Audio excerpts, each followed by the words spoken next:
This is Singles Exchange. Let's talk, let's hang. This is Singles Exchange. Singles Exchange.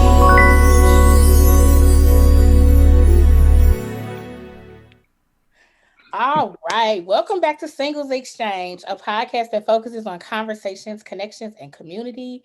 As always, I'm your host, Joy J, and I am excited about this episode. So, this episode has been in the works literally since October, and I'm super excited. But before we hop into all of that, if you're a frequent exchanger, you know the drill. Be sure to like, share, and subscribe to Singles Exchange on Facebook, on Instagram, on YouTube, and whatever your podcast streaming platform is. So, without any further delay, I would like to introduce you all to the amazing Coach Ed. So, I ran into Coach Ed on TikTok and his stuff was so like inspiring. I was like, I need to connect with him.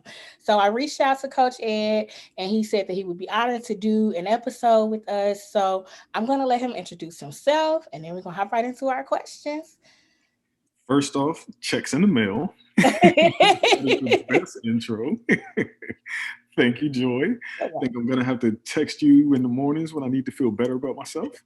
But yes, it has been so crazy trying to sync our calendars. And in my view, that's a great problem to have. It is. Yes, I am Coach Ed. I'm a love and relationship coach. And with all of my coaching, I always give it from the perspective of a spiritual man, a spiritual person. Yeah. So my goal is just to help others never go through the same pain that I went through going through my divorce. But I will stop there and pass you back the microphone. Listen, we're gonna hop right into that. So for those of you that have not listened to Singles Exchange before, we have 7 staff members besides myself. So there's a staff of 4 ladies and a staff of 4 guys. So I kind of pulled the staff and asked them, if you could sit down and talk to a relationship expert or relationship coach, what would you ask? And we have some staffers that are married, some that are single, some that are divorced. So they come from a lot of different walks of life. So the very first question that they asked was simply, what inspired you to become a relationship coach? How did that journey go into becoming a relationship coach? Sure. So for me, I ended up becoming a relationship coach after my divorce. Well, I should say that a different way. I officially became a relationship coach after my divorce. Prior to my divorce, I had, advised a few couples, advised a few of my friends, just helping them to better understand the situations they were in and giving them, a couple of ideas on how they could come out of the hard times they were in. But for me, I became a relationship coach after I personally went through a really, really bad and expensive divorce. That's the part. Definitely. For me personally, the things that I had to come to grips with that not that I missed when I was first dating my ex-wife or even early on in the marriage, it was the things I had to admit to myself that I chose to ignore. And for me, all of them were that much more resounding. Number one, because my father is a minister first, but he's a PhD psychologist for over 30, 40 years now. Wow. So I knew, I walked into it with my eyes wide open. Yeah. But I negotiated away all the warning signs because she was so pretty. Yeah. And going through, the way I say it, when the rings went on, the demons came out. Oh. She showed who she really was. And, disclaimer. I don't know if you know, I know I say this to all of my clients, but I'm real, with everything that I say. Listen, and we appreciate real. Okay. Yeah, I just call things as they are. Every guy, when he breaks up with a woman or divorces her, we all say, "Oh, she crazy. She crazy. She da da da da da." I'm going to say with my ex, there were things that I chose to ignore. Yeah. And I put that on me. while we were married, I did things wrong. Of course, myself and all the other men in the world, yeah, I put the blame on her, but I have to take ownership of my part in the marriage not working. Yeah, So let important. me stop and slow myself down. Let me let you ask questions as you Listen, no, that's good. It's all good. It's all good. I think that as far as relationships go, you're right. A lot of times, and men are not the only ones that do it. will. When women break up with a man, it's always him. It was him. And there are things that, like you said, we should have not ignored, and we did. We should have taken off the rose-colored glasses and seen things for what they were. Um, and a lot of people talk about not dating potential. Don't date what can be, date what is. Mm, So I think it's important. I totally agree with you. I was also raised in a very strong Christian background. My parents do not have college degrees, but they have been married over 45 years. And mhm, so I was raised with that image that this is what marriage looks like. And now, as a 31-year-old woman who has never been married, I'm mhm, like, okay, going into relationships, there are some things that are not going to look the way that they looked growing up. mhm. So, it's all good content. I'm here for it. So, the next question they asked is, what should the beginning stages of dating look like? When you are meeting somebody that you're interested in and they are interested in you, what should that look like from a man's perspective or a woman's perspective? So from both perspectives, I'm going to tell you what my mom told me. I feel like I was in undergrad when she said this, and I was dating a young lady, and I'm honestly venting to her. I'm like, "Mom, I don't like. I'm trying to do this, and she keeps fighting me on this." My mom's like, "How long have y'all been dating?" And I'm like, "3 days." 3 whole days, because that seemed like a lifetime when you're young. Oh my gosh, yes. And my mom was like, "Son, in the beginning, it's not supposed to be hard. Yeah. Y'all don't have no sick parents. Y'all don't have no sick kids. You're not worrying about bills, taxes, concern. She's like, you don't have any of that.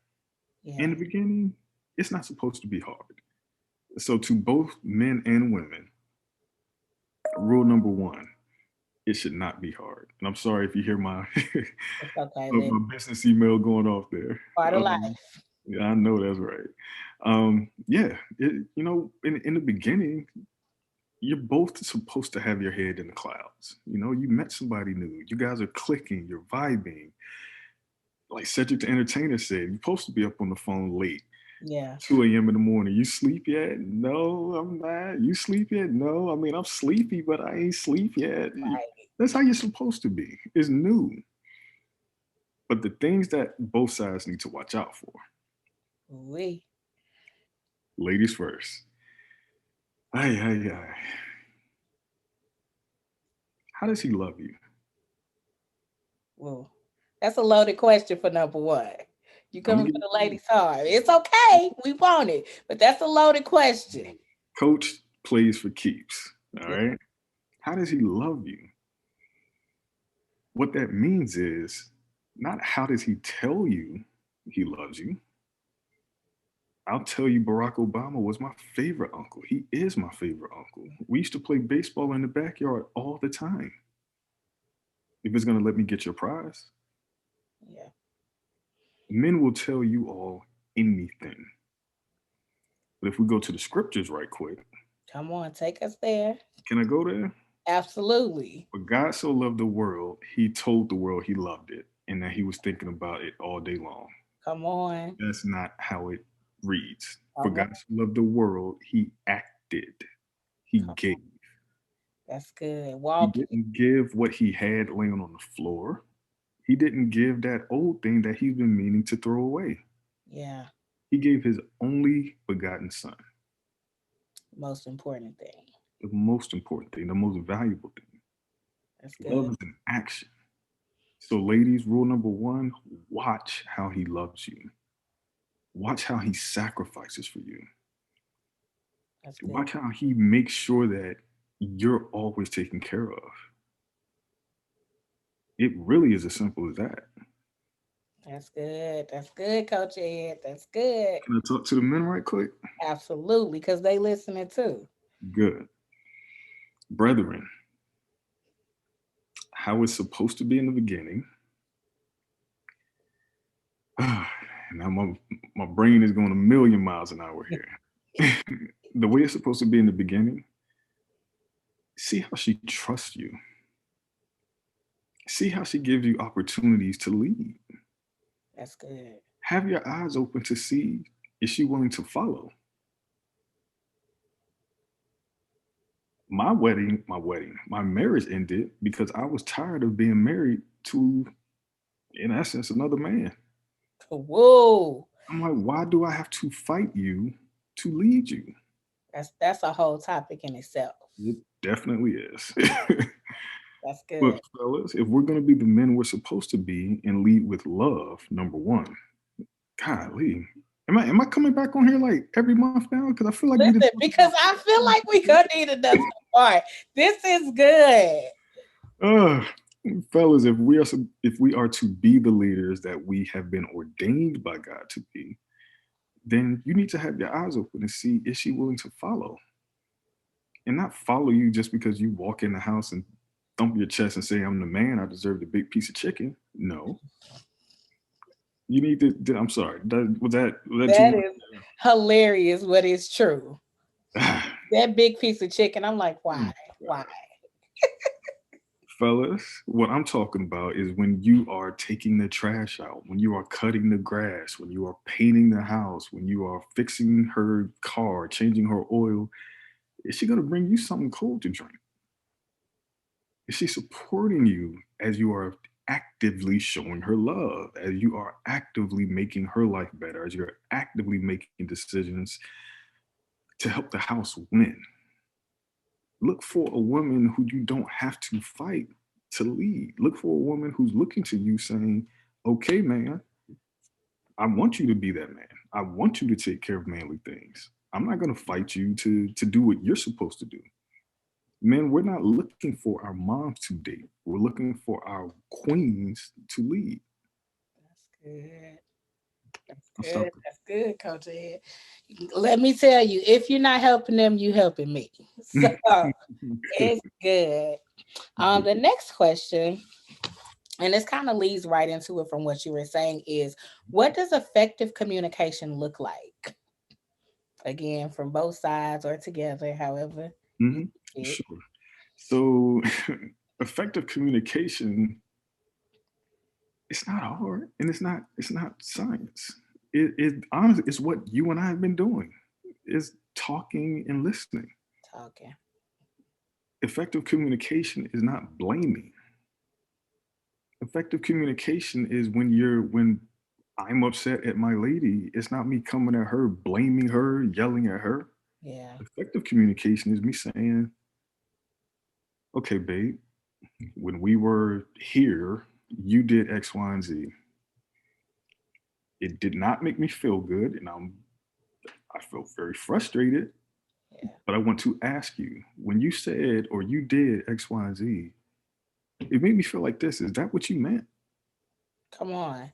Effective communication is asking questions in those hard times. Effective communication really is self-control. That's honestly what it is.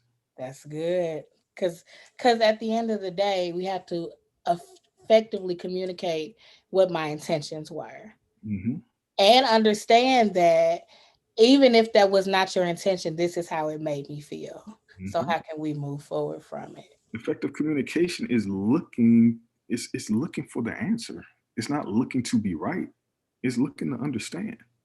That's good. So if I'm ticked off at my lady, it's easy to fly off the handle and call her all sorts of names and all of that. But if I'm conscious about my position, my role, I'm supposed to be constantly lifting my queen.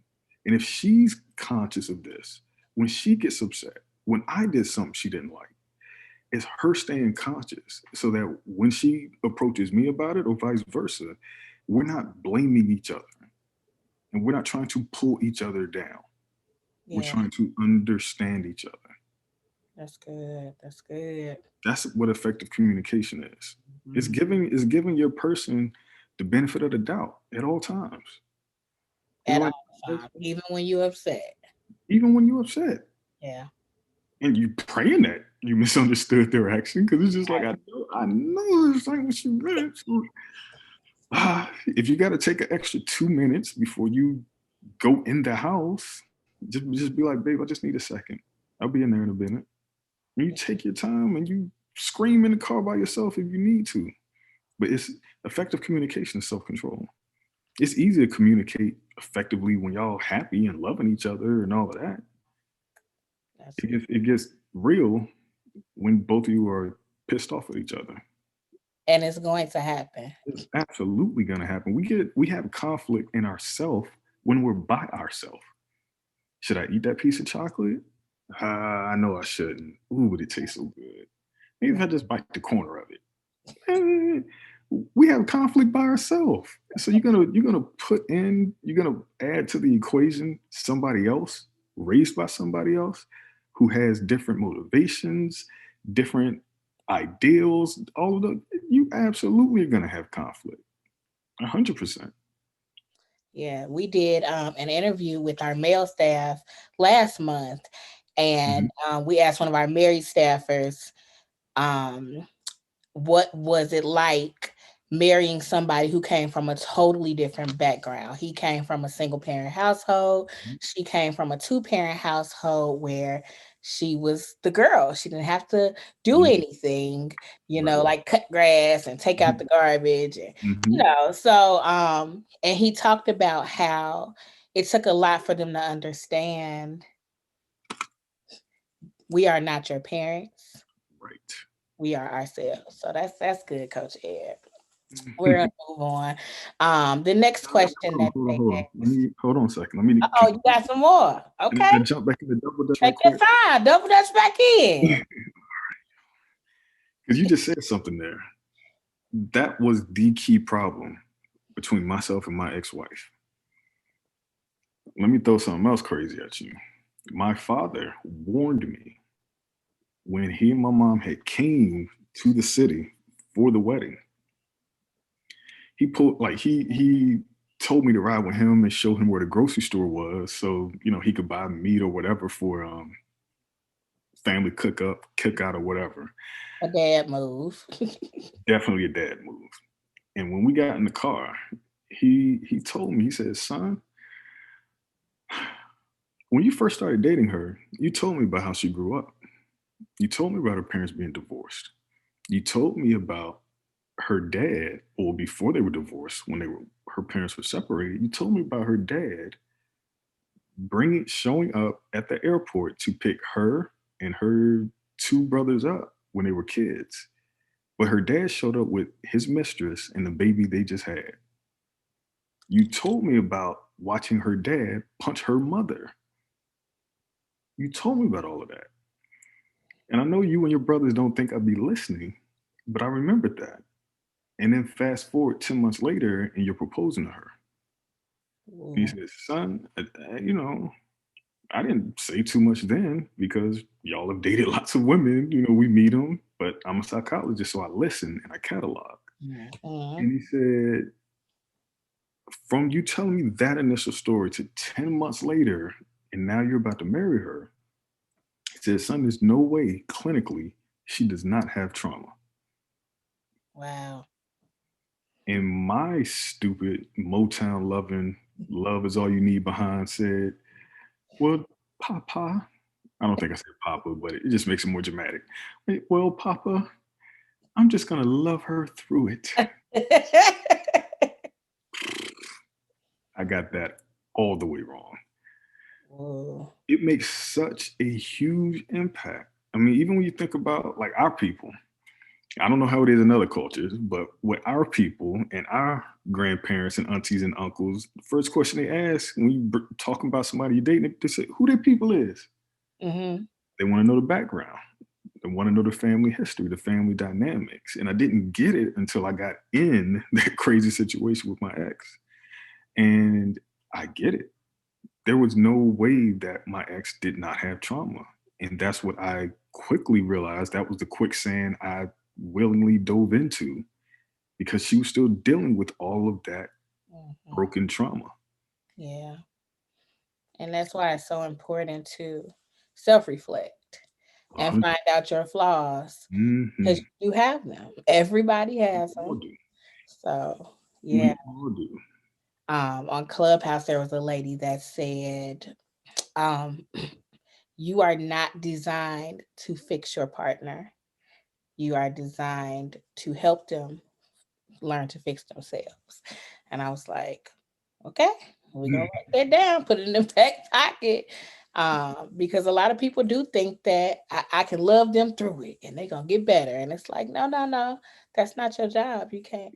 Can I give you Coach Ed's blunt version of that? Please do. The way I say it, all sales are final.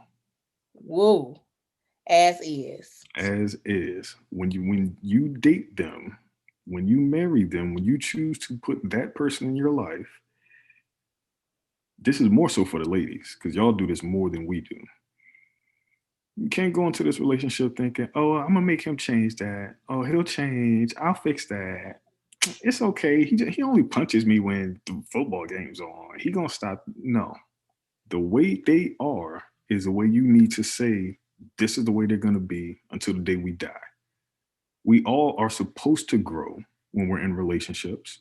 So hopefully the guys will mature, the ladies will mature, all of that.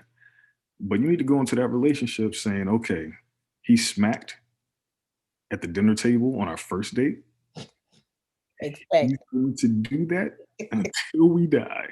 Yeah. All sales are final. Don't go into no relationship thinking you're going to change a grown person. Because you can't. You ain't changing no grown. What? You can't. This stuff was in them long before you came along. You Thank you. cannot You change. better go listen to something. Yeah, that's good. Okay, just a couple more questions, Coach Ed. You are giving the people what they need. I am sure we're gonna get some good feedback, and I'm excited. So the next question was, how soon? How soon is too soon for a couple to become sexually intimate? Is there such a thing as too soon? So, first off, Christian, I legally must say, supposed to wait until we are married. That's what the Bible says. That is what the Bible says. What I will tell you off of the Bible in terms of just the reality of us being humans. When you choose to have sex with that person, just know that you are choosing to take a risk. Dog, I feel like I need to sit down now. Let me stretch. A couple of Right. The question is, how soon is too soon?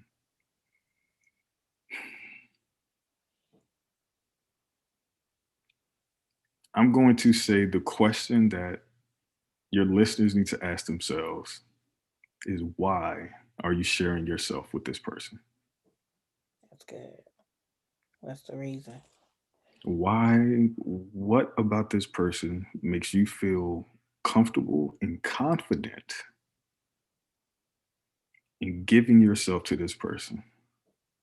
Are you having sex with this person because that's what you grew up seeing, that's what love means? Are you doing it because you grew up or you learned that if he finally takes you out to a nice dinner, this is how you pay him back? This is how you tell him thank you? Or are you doing this because this is a closer expression of love between both of you? Has he proven himself to you that it's going to be the same, at least close to the same understanding from him that, yes, I want to be this much closer to you? That's good. Or are you just giving your body to this person because you feel like you owe them?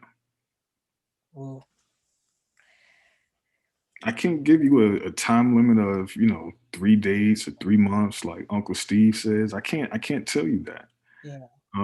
This is something that everybody has to determine on their own. But what I will say is ask yourself, why are you ready to have sex with this person? And we're human, so I get like you're horny, in some instances, like I get it, but just make sure that you're counting the cost. Because there is a cost. There is a cost. There always is a cost. Listeners need to make sure they have the conversation with these people, with their person before they sleep with them. Yeah. You don't want to sleep with somebody and then you end up with something you can't give back. And it's quite a few things you can't give back, okay? Definitely are. It's quote my father, there's worse things than having a baby. Yeah. And having kids is expensive. And I recently did some research for another organization that I'm in on how much it costs to raise a child. And once it got past $200,000, I was like, oh, y'all crazy. So kids It's are expensive real. for one kid. Right. I have two. Whoa, praying for Yeah. you and your pockets. Thank you. I'm gonna pass the collection plates around here in a second. Y'all go sign up. Please go sign up for some sessions with Coach Ed so he can feed his little babies. Oh my goodness, please. It's not for me, it's for the kids. Right. Anything for the kids. It's for the kids. All right. So last question, and then we're gonna get out your way. And this is from one of the lady staffers. She wants to know, how can a woman tell when he is just not that into her? That one's actually easy. And it's crazy because majority of my clients, that's their question. Even when they don't say it outright, they want to know. So I met this guy and we started dating and we've been talking for about 2 months. And the first month, he'd call me, he'd text me, he'd, send me funny memes throughout the day. But then the next month, it's like his attention kind of went away. Mhm. And it's like every day I got half of the attention I got the day before. And I call him and I do this and I do that. But it's been about 4 days since the last time I spoke to him. And at that point, why are you smiling already? I know where this is going. At that point, the question I'll ask, and it's funny that you are asking this after the sex question, but the first question I ask is, have you slept with him? And pretty much 10 out of 10 times they'll say, yeah, I did. I said, okay. Did you see his attention change after that? And it shocks me because they sit back, because I do all my sessions Zoom, so I'm able to look at them in their face, or more importantly, they're able to look at me in my face. They'll kind of sit back and they'll go, yeah, it did. I said, okay. And then I explained to them that everything we do as men is motivated by women. It's motivated by sex. We want to look good in front of you all. We want to look strong and capable and all of that in front of you all. Everything, honestly, I'm going to whisper this part so the man council doesn't hear me and banish me that much more. It's driven by sex. I lied to you earlier and told you President Obama was my favorite uncle because I wanted to impress you and have sex with you. But after we get the prize, i.e. sex, what do I got to keep working so hard to impress you for? I've gotten what I wanted. Right. So I can't even remember what your question was, but the point is, so often what happens when a woman sees a man's interest go away, especially drastically, and especially after you slept with him, it's because there's another woman. He's crossed you off the list and he's looking to go conquer more territory. When we want you all know it. We're hunters. I saw I feel like it was a meme maybe a week or two ago. But there was another guy who I think is also kicked out of the man council. And he was saying in his meme, he's like, ladies, y'all know that we actually could propose to y'all within 8 months, right? Like, we know within 3 months whether or not we want you to have our last name. And I laugh because I'm like, wow, I'm not the only person that's kicked off the boat. But Secrets. he's exactly. That other guy, my cousin, I'm just calling my cousin, he's absolutely right, ladies. We know when we want you. We know when we want you forever. And even, matter of fact, I posted it on my IG earlier today. It's a meme of a guy sleep on his woman's lap. And whatever the writing is on the post it's on point. I can't remember what it is now, but I agreed with that. But I added and said in my post copy or post wording that I have on there, ladies, y'all don't understand how much it means for us when we can come home, lay on your lap, and go to sleep. Yeah. For us, you talk about a soldier taking his armor off and home being the safe place.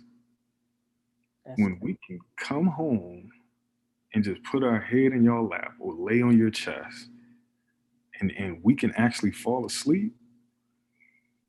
Y'all know we don't be talking and stuff, but I'm gonna tell you what that means. It means we trust you. that's good. It means you are our safe place.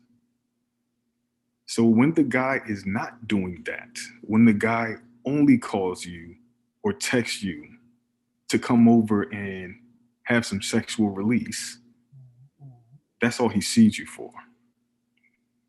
When he's not taking out the trash, when he's not making sure gas is in your car, when he's not making sure you're good and he's only using you for your prize, that's because you let him only use you for your prize. Oui. That's good. Listen, mic drop. I'm stopping myself there because I'm like, this is your show, and I'm like, yeah. All you today, and that was the perfect way to close it out. So, as Coach Ed has already stated, he is a relationship coach. Coach Ed, do you want to tell them how they can schedule sessions with you and where to find Absolutely. you? Absolutely. So, number one, visit my website, which is forlovecoaching.com. Everything's spelled out. So FORLOVE coaching, COACHING.com, forlovecoaching.com. You can absolutely make a reservation, have a session with me right there through the website. Secondly, I will tell you all to follow me on TikTok. And I am at forlovecoaching. I always want to say .com at that part too, but yes, I'm just at forlovecoaching on there. And I try to post a video every day. Just, giving you all information. Yeah.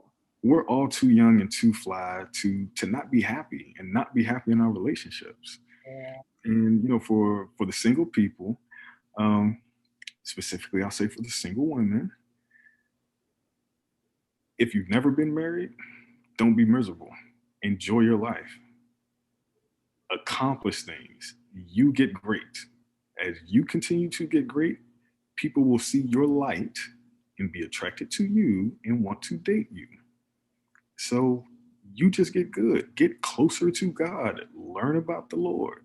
If you're divorced, so am I. So congratulations. Now you're wiser. Yeah. That's a whole topic there. Yeah.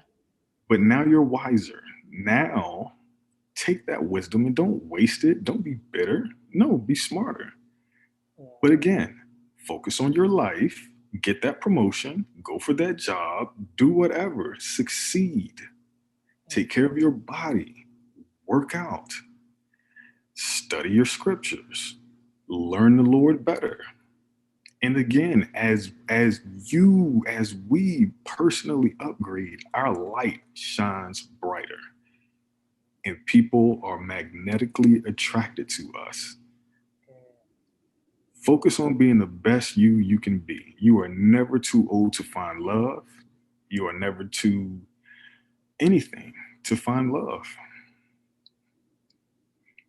Follow me. Follow me on IG. I'm at For Follow Love.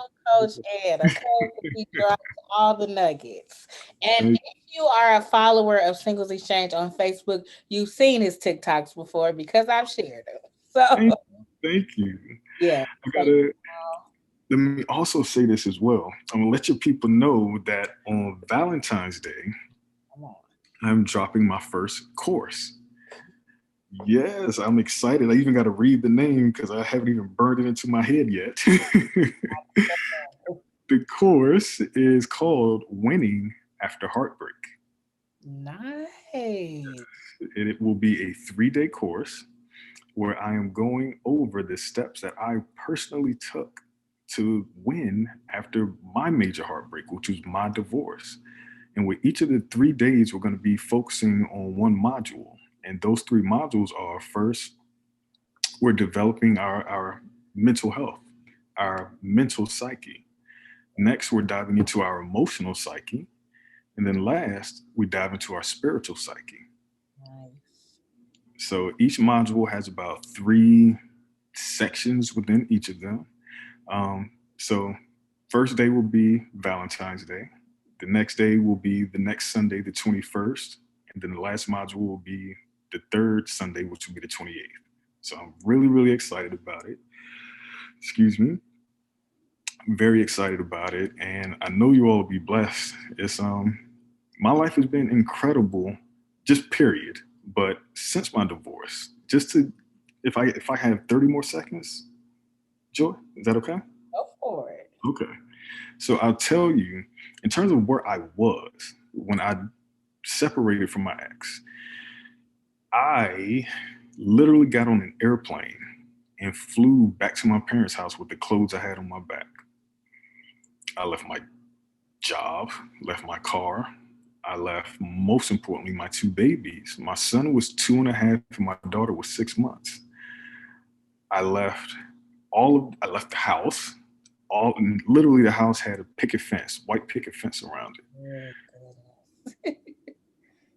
What I very quickly learned in the following weeks after I separated from my wife, in a little bit of detail, the reason why I had to flee her was because she was threatening to kill me. Yeah. So I knew I had to get out, and my father put me back together. I fled her on a Saturday, like Saturday afternoon, and that Sunday at church, I've not cried ever as hard as I broke down in church that day. Yeah. What my father explained to me, he said, "Son, most likely she has borderline personality disorder. Looking at her behavior and the things she's done, I'm not her therapist. I haven't officially diagnosed her. Just looking at her behavior, it's looking like she has borderline personality disorder." And he explained with that disorder, when those people, I call it black, like when the switch flips and they're pissed because you didn't do what they wanted you to do, like they can slit your throat and not even realize it. When Wow. they talk to the cops, they'll paint the picture that you were the one who did it. Yeah. That's why you had to get out of there. And so he explained to me, saying, "Son, I know it's hard. I know you miss your babies, but it's better that you're here on earth than Mhm. you're there in the house where she could do what she told you she was going to do." Yeah. And so I had to leave all of those things. In the weeks after I left, she stole the almost $20,000 out of the bank account. I did not know what I was going to do, but I knew I couldn't go back to her. For 3 months, I begged and pleaded with her to get therapy. Yeah. I even arranged through the church where I met her, and we got the minister that married us. Well, he didn't marry us, but the church where I met her, I arranged for her to get free therapy, which she refused to go to. I did everything I could. But the end of 3 months, after the last time I begged her to get this free therapy, finally for me the switch flipped, and I said okay. And I hung up with her, and then I called a divorce attorney. This is the last bit I'll tell you. Divorce was finalized in 2019. This all happened October 5th of 2017. But by the time I was divorced from her, I had accepted a position where I was making 3 times what I was making when I was with her. All a part of God's plan. When I tell you God more than put me back together, he showed up and showed out. Yeah. So it's hard. It's hard. Matters of the heart are hard. And you kind of spoke to this when we first were speaking when we first started the interview, the conversation, talking about the disappointment that people feel, when the relationship starts to go bad. The reason why we're so disappointed is because of the picture that we painted and all the possibilities of this person. And then when London bridges start falling down, it's like, but he met my mom. Yeah.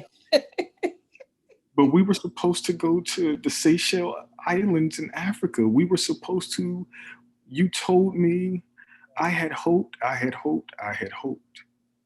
expected. And expected. But when people show you who they are, believe them. Unbelievable. Believe them. You got to choose you. I'm done. I'm going to shut up. I'm going to put myself on mute. Like I said, we so appreciate you hopping on, dropping so much wisdom from the staff and the exchangers. We say So thank you. happy to be here. So Um, happy to be we back. definitely look forward to connecting again because, this was the bomb. Just let me know. Sign up. If you're listening, sign up for the class. And actually, Singles Exchange is having a virtual game night that Saturday. So you can hop on Clubhouse with us Friday the 12th. You can hop on game night Saturday the 13th. And then y'all can hop on the Coach Ed's class on the 14th on Valentine's weekend. I'm with it. To enjoy Valentine's Day. 100%.